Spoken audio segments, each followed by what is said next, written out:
The Boro is a mixed-use community that we're developing in Tysons, Virginia.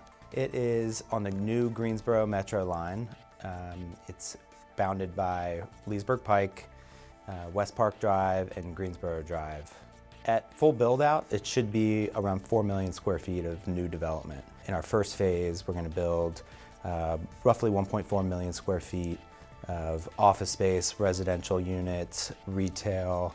That includes a new 69,000 square foot Whole Foods, which will be their largest in the region.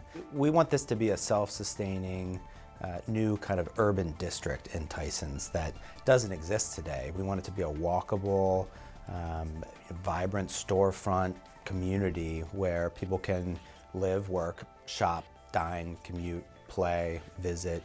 You're bringing downtown to Tysons.